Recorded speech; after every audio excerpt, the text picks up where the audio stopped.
Hey, welcome into the PHNX Cardinals podcast presented to you by the DraftKings Sportsbook app, America's top-rated sportsbook. Be sure to like, subscribe, leave us a 5-star wherever you get your podcast. I'm Johnny Venerable, Brack, Frank Sanders here at the PHNX studios in downtown Phoenix. And gentlemen, the game to discuss, among other things, that being first and foremost the health of Kyler Murray, Brack. Yeah, we're going to get into it as far as would it be smart for Kyler Murray at this point to play in this game with a tweaked hamstring that he suffered in Week 9 against the Seattle Seahawks. First off, let's say thank you to all those veterans out there on Veterans Day. Yep. Big thank you, heartfelt thank you from all of us here at PHNX Cardinals.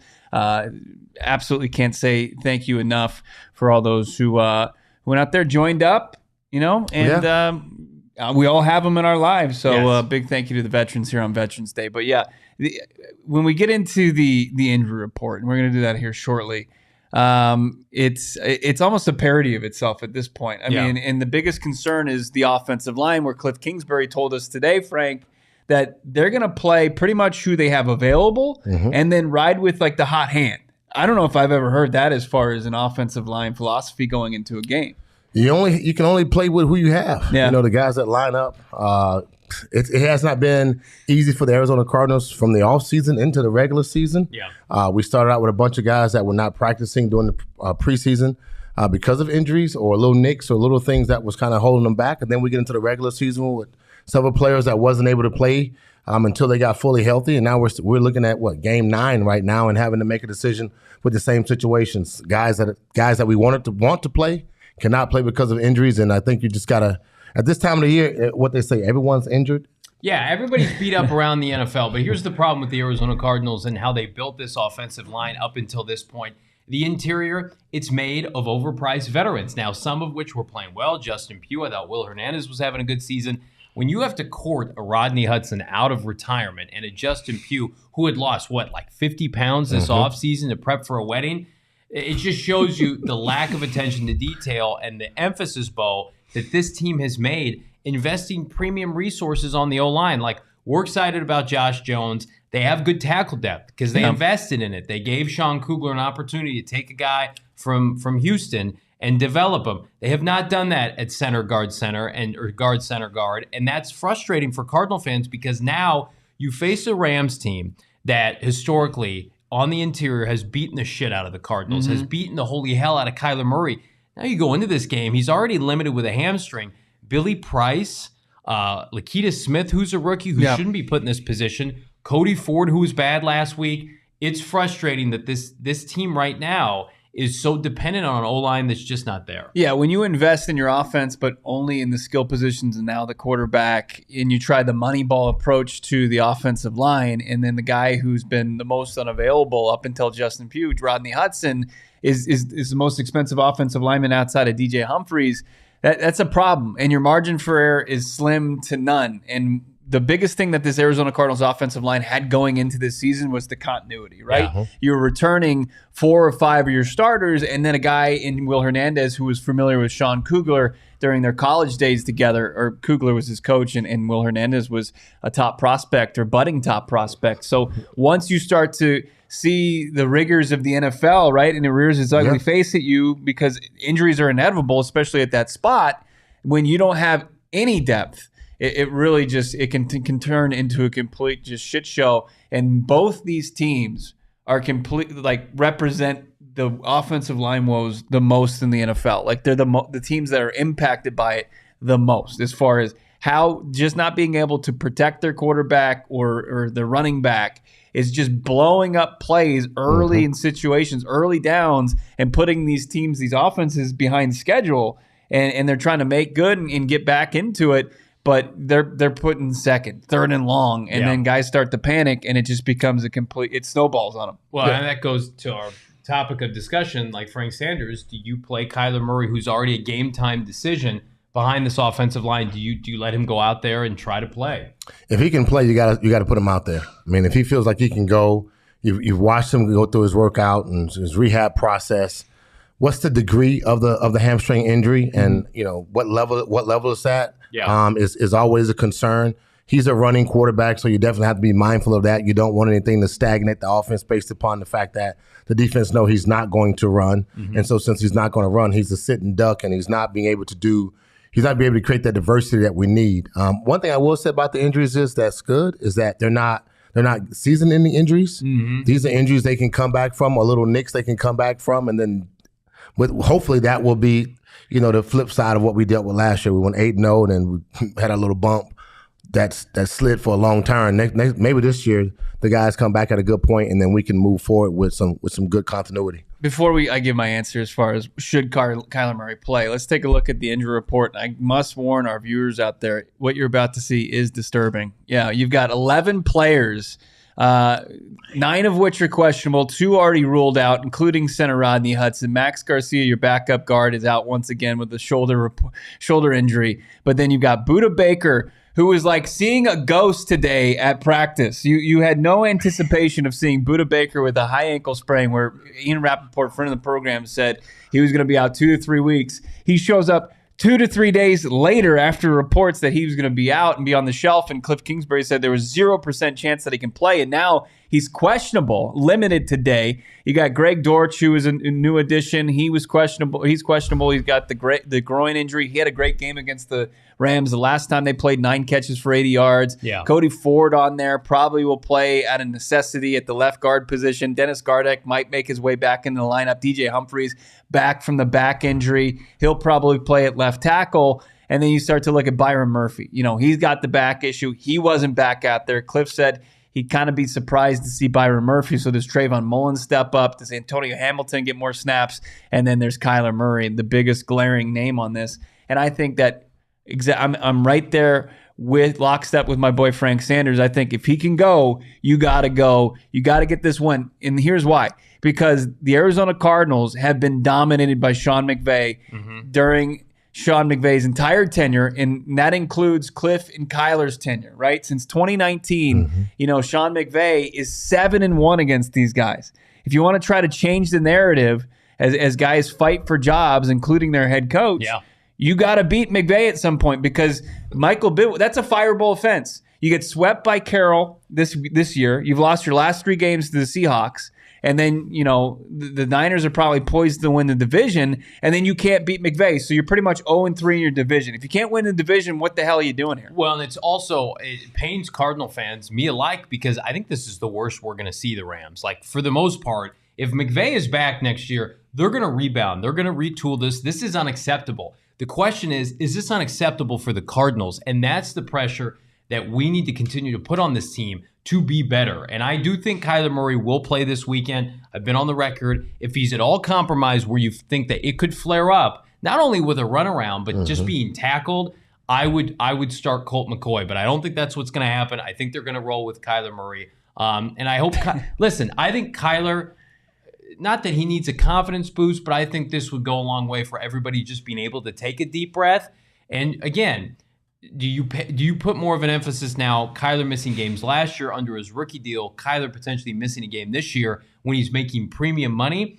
Like, Kyler Murray is being paid to win football games. And, if I'm not trying to be a hypocrite with my own rationale, but I also do think he's going to want to play. I don't think he wants to sit out. I think last year, gentlemen, was a unique situation with Kyler where they felt like they had played with house money and they held him out purposely. Whereas this year, everybody is scratching and clawing for their jobs. Steve Keim, Kliff Kingsbury, and now with K1, he's out to prove his skeptics wrong, that he can win, significant games, meaningful games late in the year that he hasn't been able to do. I want to get to some of these comments here. Arizona Animal.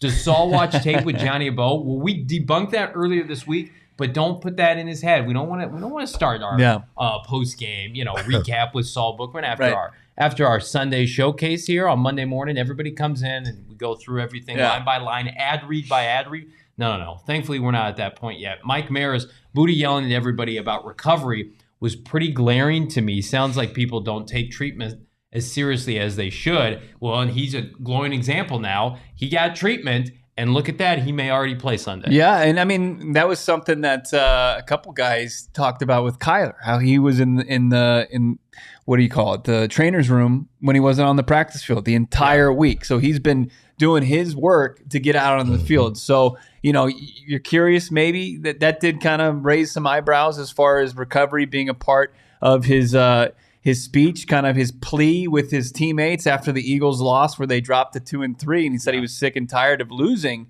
And that you got to recover, you got to play better, you got to practice harder.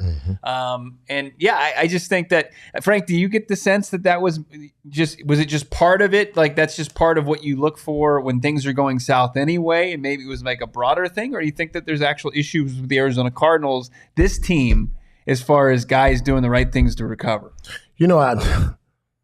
I would like to think that, considering the circumstance that's on the table, you always got to look at your veteran leaderships and say, man, the guys that's arguing and yelling, like when Buda Baker says you got to get treatment, you need to get the treatment. Yeah. And he would really only be telling that primarily to veterans that we need to play. Like the guys that they're paying the money to play, the guys that's supposed to be out there playing, if you're not taking treatment, seriously, something's wrong. Meeting starts at 7. The guys that's doing treatment starts at 5. The medical staff's at 5 a.m. in the morning. So you can get 2 hours of treatment, come and watch, go to your meetings, go do your walkthrough, then go back out to practice. And then, like you said, what did Kyler do? Kyler went right back in and started getting treatment again so he can be ready for Sunday, because the week becomes short. The week ends up being shorter when you're not really out there playing. So that I swear to God, he's only talking to veterans that he's expecting to go out and play. Guys that are not coming to meetings on time, guys that are not coming to practice on time, coming to treatment on time. Those are guys he's yelling at, and it's sad that if that's the case, these guys not really taking it serious where they are when they're sitting at the bottom of the barrel right now in the NFC. Mr. Fabuloso, great comment in the chat. I'll pose this to Bo Brock because he kind of gets to see him every day. Will Rodney Hudson ever play again? Yeah. I'm assuming for this team. I'm going to say no, but they won't put him on IR, Bo. Yeah, and I think that's probably the main point that I'm going to make as far as why haven't they IR'd him? I think that it's a week by week thing, and it's a just kind of a wanky knee, and it's been wanky ever since he was considering a retirement back in July, and they've been hopeful ever since, and call them naive, whatever you want, but they know what their offensive line looks like with Rodney Hudson, and they want to see that potentially happen at any time it could happen. Yeah. I did see Rodney Hudson work it out on the side earlier this week, and he looked way better than he's ever looked as far as just his mobility. I felt like 2 weeks ago he was a guy that was just limping in and out of the facility, to where this week he was out there stretching. He looked like he was in a little bit better, with less pain, a little better shape. So if you can get Rodney Hudson, think about the alternative. The alternative is more Billy Price and Sean Harlow. That's a simple answer to me. But I think if Rodney Hudson said, I'm going to try to give it a go, you think they're going to argue him there? I think that I think this is Rodney's decision. Yeah, for sure. Which is, that's good and bad. It's unfortunate for Cardinal fans because we have to watch horrific offensive line and center play. But Rodney said, hey, this is part of the reason that I was trying to hold out in the offseason, guys. I wasn't sure if my body was going to cooperate. I'm over 30 years old. Just because you're paying me a premium, I don't have to go out there and kill myself. And I think maybe that might speak to what Buda was talking about. Like, hey, everybody, we need our best players on the field to be able to win this game. Speaking of best players, so Byron Murphy is officially out. He's not, will we assume he's officially out for Sunday? No, it would probably, the back's probably the worst thing to deal with. Like you see DJ Humphries dealing with the back, and not all are created equal. Not all back injuries are created equal, right. But it did seem when I asked Kliff about it today, like he was more optimistic about Kyler, more optimistic about Buda Baker and DJ Humphries, to where Byron Murphy says he'd probably have to go pretty long way between now and Sunday to play. Mm-hmm. But he's been dealing with this back for a while. I don't know if it's something that flared up more against Seattle in their last game, but he's shown up on the injury report a couple weeks ago with this back. It's just, I think it's just how you wake up. And if you can go, but they're not going to sit there and rely upon it. And I think at this point, which is shocking, complete turnaround, from the beginning of the season, that the cornerback room, they probably feel pretty confident that if you have to go Marco Wilson and Antonio Hamilton with Trayvon Mullen as your third DB, and then of course you've got Isaiah playing slot, you're in decent shape. Yeah, and I also think, the Rams, it's Cooper Kupp or bust. Their receiving core is horrific. Allen Robinson can't separate. Now watch me say that, and then they go off on Sunday. But just with our eyes, what we've seen this year, number one, not even Byron Murphy can cover Cooper Kupp. That's not a good matchup anyway. And their second and third options aren't great. I think the The Rams are going to try to run the ball this weekend. If you want to dabble on the Cardinals spread on DraftKings right now, it started at the Rams -3. It's gone down, I think, -1, 1.5. We don't know definitively if Matthew Stafford is going to play. We're going to talk about that here in a second. But dabble on DraftKings, gentlemen. New customers can make any $5 NBA moneyline bet. Get $200 back if your team wins. I have been relatively cold lately. I do host a gambling show every day, PHNX Bets Live, with my buddy Shane Diefenbach. My DraftKings pick of the week, by the way, has nothing to do with this game because I don't trust this team and I don't trust them with my money. Not on the DraftKings Sportsbook app. Broncos Titans under 39 points. Hammer it. Did you guys see Malik Willis try to play football last week? Not great. And then, of course, we got our buddy in Broncos coming back off a bye. That's going to be a gross one in Tennessee. And you can bet on it using DraftKings. It's simple. Download the DraftKings Sportsbook app. Use that promo code PHNX. That's promo code PHNX on the DraftKings Sportsbook app. Minimum age and eligibility restrictions apply. See those show notes for details. You're giving me a look. Yeah, well, I had a question. You said, what was the over-under again? In the Tennessee Bronco game, 39. Yikes. I said tease it down to 35, 34. I take the over. It's tough. No. I take the over. He over. doesn't throw to wide receivers, poor I Malik take the over. Willis. No, I mean, but Denver can play a little bit of defense. I think that's got very similar to But they game. do have the King Henry. But thank you. I'm looking at my guy and Frank. Defense He's got our PHNX Rising T-shirt on. A big footy supporter over there, Frank Sanders. He loves soccer, loves football. And we're 9 days away from the kickoff of the World Cup. It's the most wonderful time of the year. You got the FIFA World Cup going on. And how about you've got the U.S. taking on Wales, and then you've got Mexico taking on Poland the next day, the 21st and the 22nd.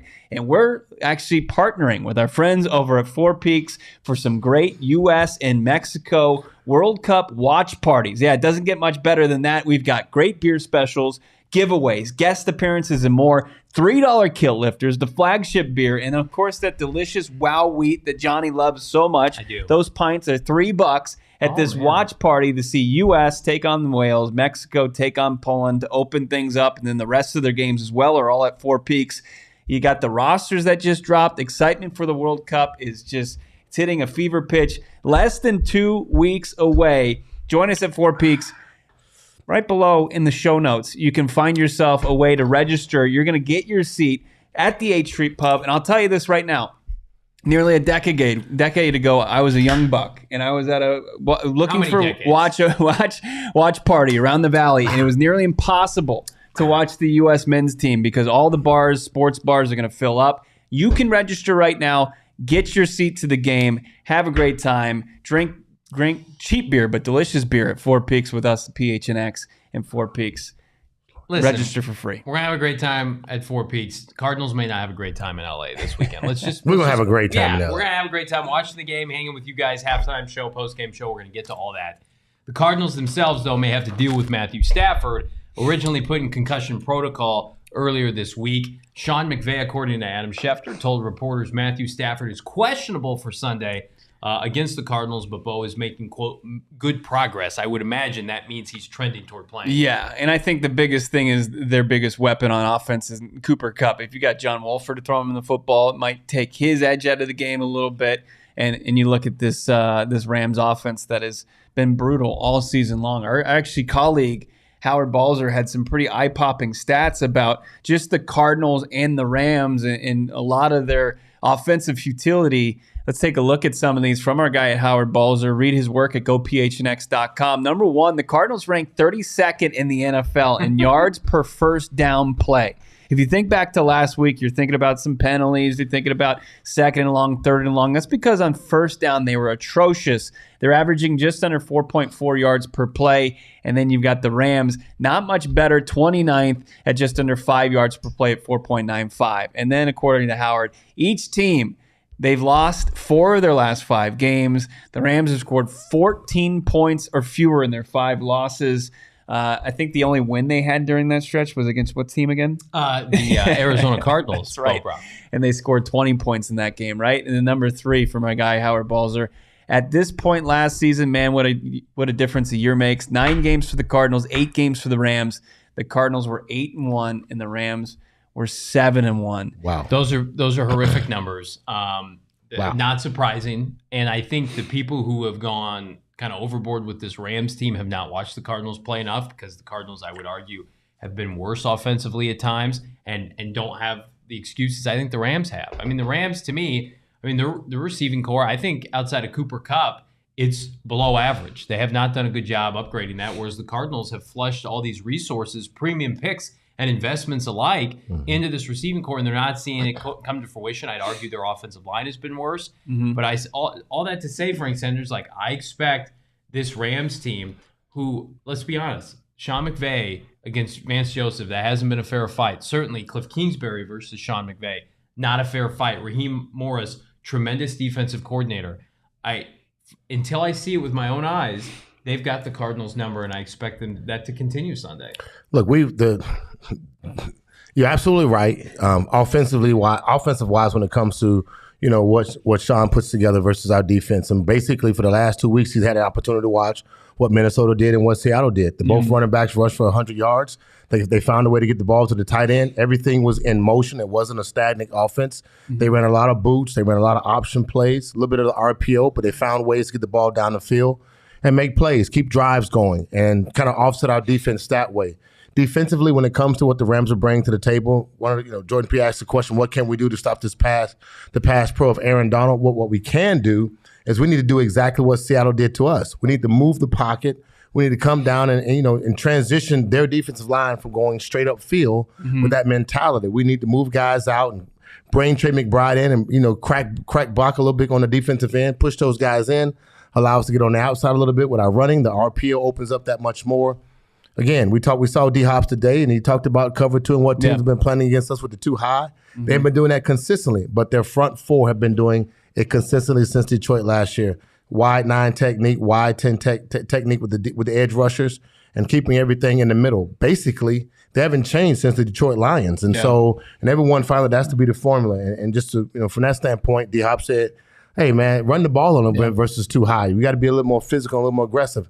That means they don't have 9 men in the box. They only have 4, really 5 from that standpoint. So there's a lot of things that we can do we haven't done. This is what we want to see, to scheme against a defense that we're playing against and knowing what they do. They have not, no one in the last 8 weeks has changed their defense versus us. Yeah. We just 1 week or 2 weeks have gone out and done a couple things different and made a couple plays along with our defense, giving us the ball back and scoring some points. Sunday's going to be a great game because, just the emotional mentality of what it takes place when you're playing interconference. It matters between the coaches and whatnot, who's ever out there. The guys are going to come out and play their best. But for us to win the ball game, we got to change it up a little bit more, be a little more physical, and then make those guys, chase us down a little bit with some play action pass. I think that's where a lot of the frustration comes from the fan base and their head coach, their play caller, Kliff Kingsbury. And Frank, I want to emphasize a point about what DeAndre Hopkins told us today about how defenses are playing him. And you have an elite wide receiver who was caught on Hard Knocks in a couple different instances. One talking about his legacy. Will he make it to the Hall of Fame? The other is talking to his quarterback saying, I'm open. So he's still got, and I say this in a very positive, like diva, traits. Yeah, like most wide receivers have. And I'm a very humble co-host over here. Most good ones. Most good ones really be like, get me the ball. I'm open. I mean, how often have we ever heard any wide receiver say, we got to establish the run. We have to run the ball, because he knows the positive things that it will unlock and how it could just transform how defenses can attack the Arizona Cardinals, but they are so reluctant in doing it. Well, and if they opt to have Kyler Murray throw more than 30 passes, they're going to lose this week. He's going to get teed off on. I think the perfect game plan this week, and I don't know if Kliff Kingsbury has it in him, has it in his soul to be able to hold back like this. 20, 25 attempts, boot him out, as Frank said, which they don't do. Get him on the move. If you want to do RPO, if his hamstring is up for it, but I would just say you have to be methodical and you have to get push from an O-line that, let's face it, interior is a weakness. And you're running, I know people in the chat, listen, Donald's not having a great year. These seem to always be get-right games for AD. He always comes into this game on a cold spell. Boom, he's got 2 sacks in the first half, right? So I think James Conner, second week back, right? Second week against this team. And he looks fresh. And he does. And so this is a James Conner game. Hey, James, you got paid a premium in the offseason. I need yards after catch. It's going to be ugly. 3.5, 3.7 yards per attempt. That's okay this week because you know what's not going to be there until you establish the run that we've been waiting for all year, the big play. The Cardinals are in the bottom third in the NFL in explosive plays this year. Their long for this year is under 40 yards. I think it's like 35, 30, 36 by Rondale Moore. Not great. So to me, the defense is having more explosive plays, touchdown plays, whereas the Cardinals, they're just, the margin for error is so small. And while I'm with very much of the mindset, try to force D-Hop the ball. I mean, still Jalen Ramsey on the other side.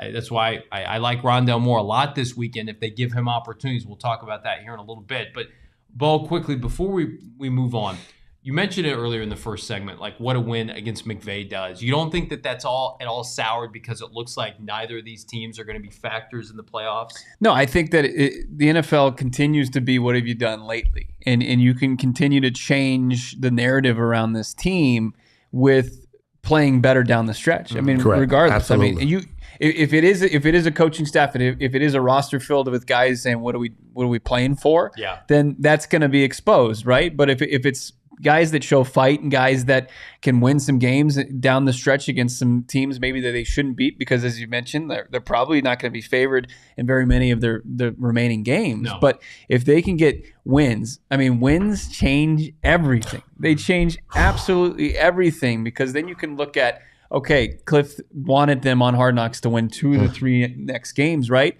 So then that puts you back into the position of where you originally thought you would be anyway. I know the fan base doesn't feel that way because there was such a monumental opportunity lost the previous week. Yeah. But if you can do something that you have not done since you started your position, and I'm talking Kliff Kingsbury and Kyler Murray, and beating Sean McVay, I don't care who is available on the opposing sideline. If you do that, it helps. It helps. Where the alternative is, it's not helping you at all. You lose the game. You are who we thought you were, right, Denny Green, and you're 3-7. I mean, that's just does nothing for this team and who wants to move forward with this organization. I'm going to tell you what does nothing for me. Cardinal players and Ram players on Underdog Fantasy this weekend, unless you pound the lower, not the higher.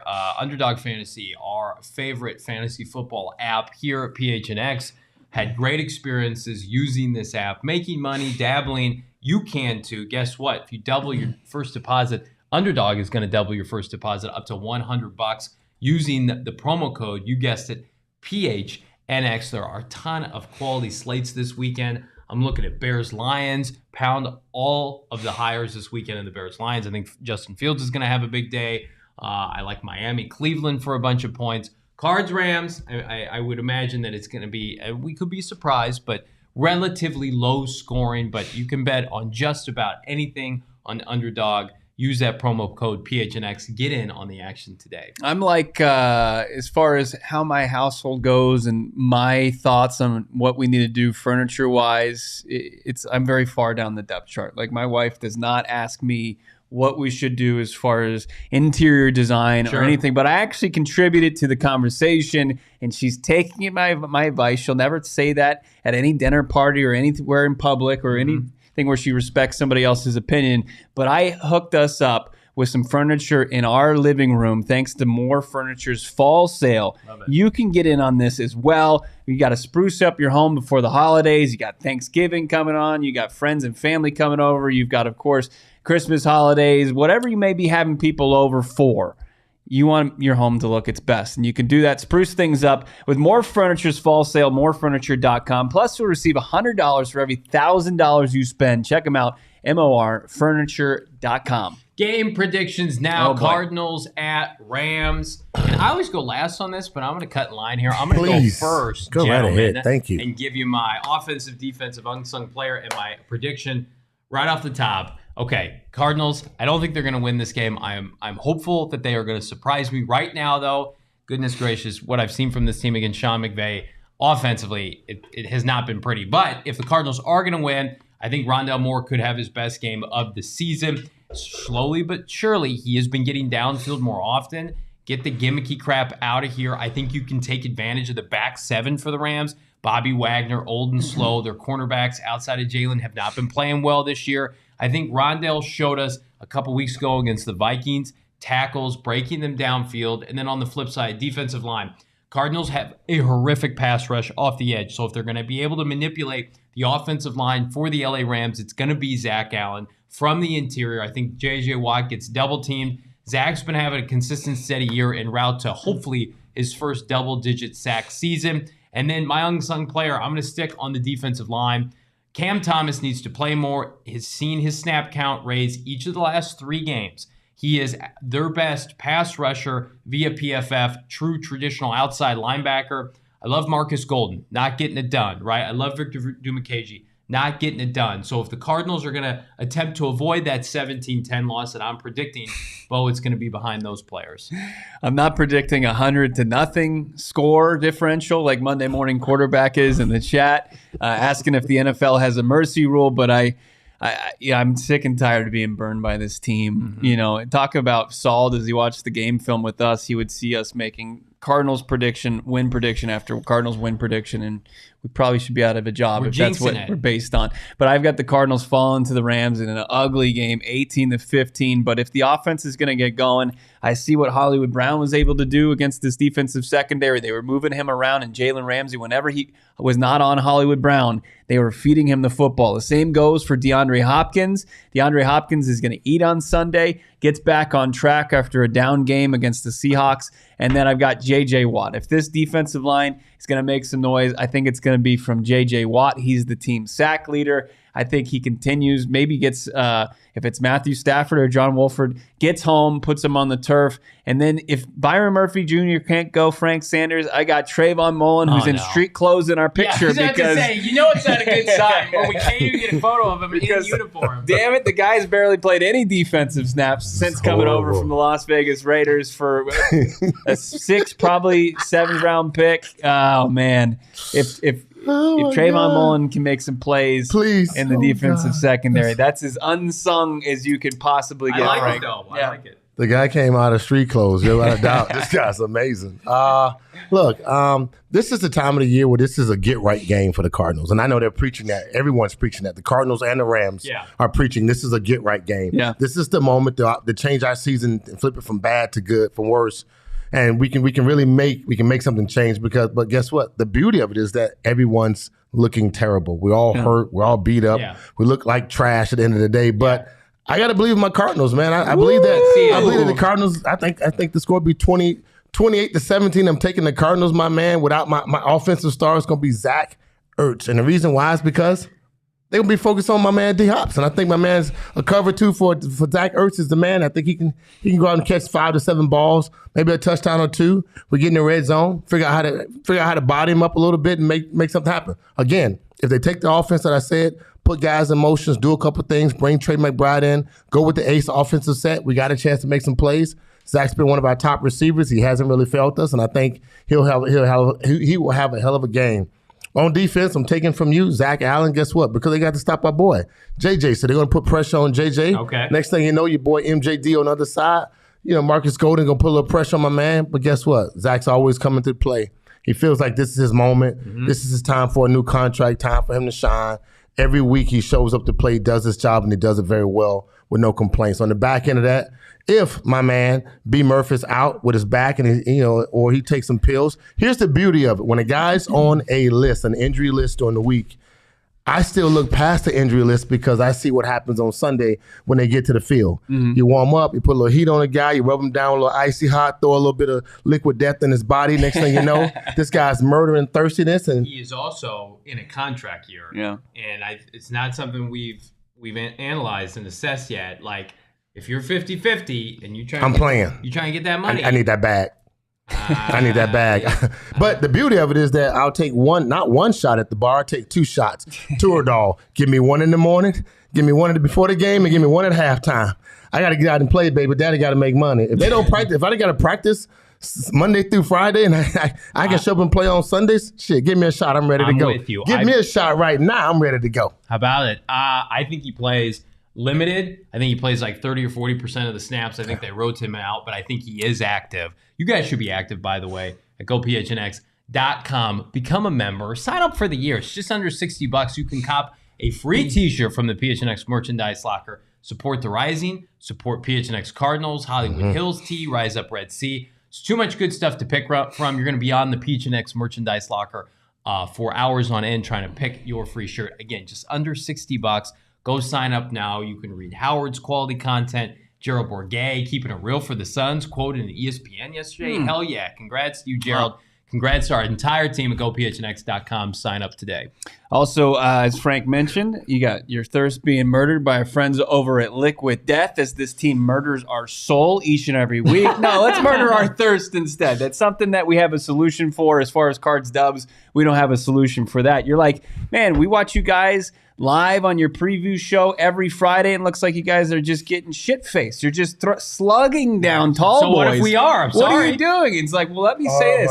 Let me go Lee Corso on you. Not so fast. We're actually murdering our thirst. We're hydrating ourselves for a big weekend, right? We're taking care of ourselves. We're listening to Buda Baker while the rest of his teammates, unfortunately, it's fallen on deaf ears. Murdering our thirst with Liquid Death. I've got the sparkling water. They've got the... Of course, they've got the mountain spring water, which is more of a flat water. It's refreshing. It's also that Alps water too. That stuff hits different. This is not like Maricopa tap water. No, it's not. That it's makes not. me legitimately want to hurl. This is straight from the Alps. Okay, they're not fucking around. It's called Liquid Death because it's gonna murder your thirst. They donate 10% of their profits for every can sold to help kill plastic pollution. Do yourself a favor.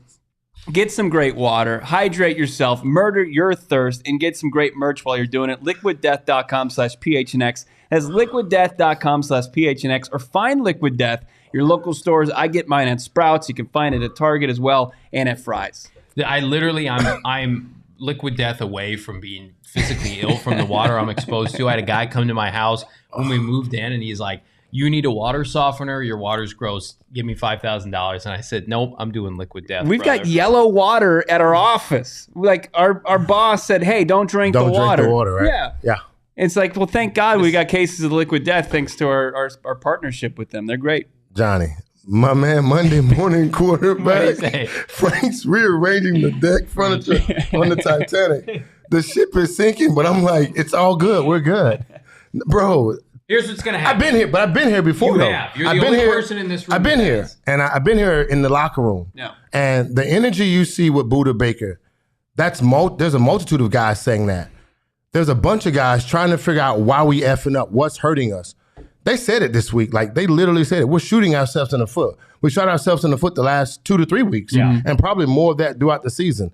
I've been there when we've had a lot of injuries on teams. I've been there when guys that was able to play played, and guys that were hurt, they took a shot and they played on something. They gave you the best they could. And then there were some situations where we effed up. Often new guys messed up. They couldn't handle the moment. They got off sides, or they did something stupid. They had a fumble on the kickoff return, a fumble on the punt return, and next thing the offense got something back. So I've seen that before. I've been there. But there's guys that are fighting. And the young guys that are not the Rodney Hudsons that have been in battle, that's been battle tested, the guys that are not the Justin Pughs that have been battle tested, these are young guys, the Myjai Sanders and Rondale Moore. These guys are not battle tested, so they're figuring this stuff out, how to be battle tested in the NFL for 4 weeks, like for four quarters.